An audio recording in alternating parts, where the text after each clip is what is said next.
बरामदगी की तफसील बताओ।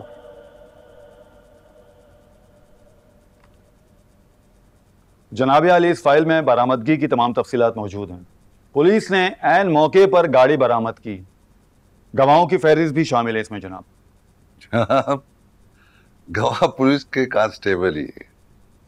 इतने बड़े बाजार में एसएचओ साहब को एक भी प्राइवेट गवाह नहीं मिला। इन्होंने अपने 4 सिपाहियों से गवाही पे दस्तखत करवा लिया। जी एसएचओ साहब, सिपाहियों के अलावा कोई और गवाह है आपके पास? सर, आप तो जानते हैं कि आजकल लोग दूसरों के फड्डे में टांग अड़ाने से डरते हैं, और वैसे भी ये कार चोर गैंग्स की दहशत कुछ ज्यादा ही है, इसलिए आम आदमी देखकर भी चुप करके आगे बढ़ जाता है। मेरा मौक्किल 30 साल से मैकेनिक है, इसमें ना तो कोई इल्जाम लगा है और ना कोई शिकायत। मेरे पास बाजार की यूनियन और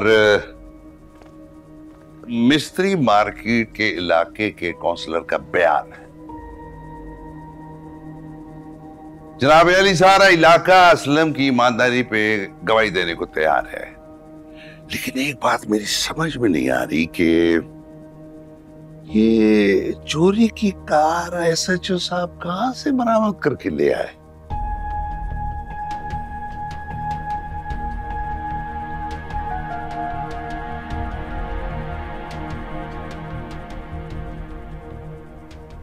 वर्कशॉप में दिन दिहाड़े दर्जनों गाड़ियां आती है ठीक होने के लिए।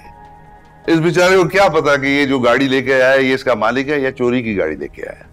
उन्हें तो ये चाहिए था कि जब गाड़ी गैराज में आई तो एसएचओ साहब उसके मालिक का खोज लगाते, लेकिन ये तो मालिक और वर्कशॉप के मजदूरों को पकड़ के ले गया है।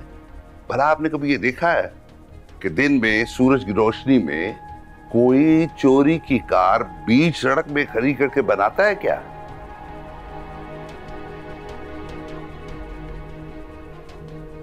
जनाब अली, मेरा मौकुल बेकसूर है और जमानत का हकदार है।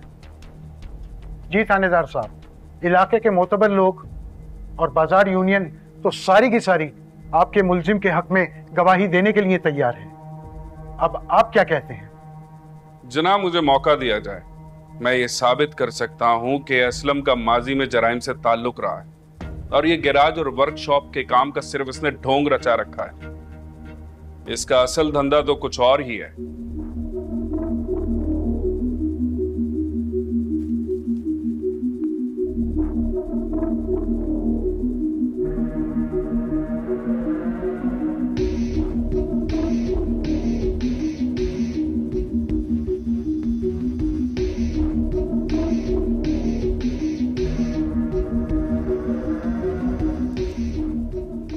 ठीक है, लेकिन सिर्फ 2 दिन।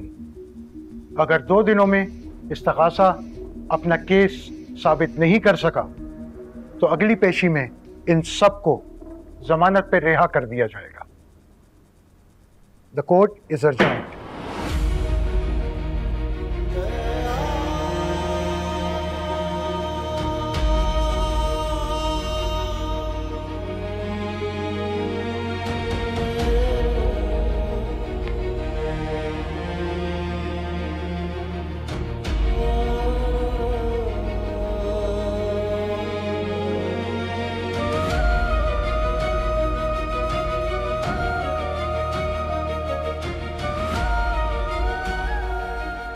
कामयाबी से बहुत करीब पहुंचकर रुके। एसएचओ अगर मोहलत ना मांगता तो आज असलम साहब की जमानत पक्की थी। लेकिन अब क्या होगा वहीद भाई? एसएचओ तो किसी सबूत की बात कर रहा था। क्या 2 दिन इंतजार तो करना ही पड़ेगा। फिक्र की बात यह है कि वो किन सबूतों का जिक्र कर रहा था? कहीं वो पुराना रिकॉर्ड तो नहीं ले आया? पुराना रिकॉर्ड निकालेगा तो सेठ मूसा का भी तो पुराना रिकॉर्ड निकलेगा ना। ये रिस्क नहीं ले सकता वो। जरूर कोई और खुन्नास समाये हुआ है इस थानेदार के ज़हन में। बहरहाल देखते हैं, मैं भी अपने जराए से पूछने की कोशिश करता हूँ, लेकिन हमें हर हाल में असलम साहब की जमानत करवानी है 2 दिन बाद। एसएचओ घटिया चाल चल सकता है।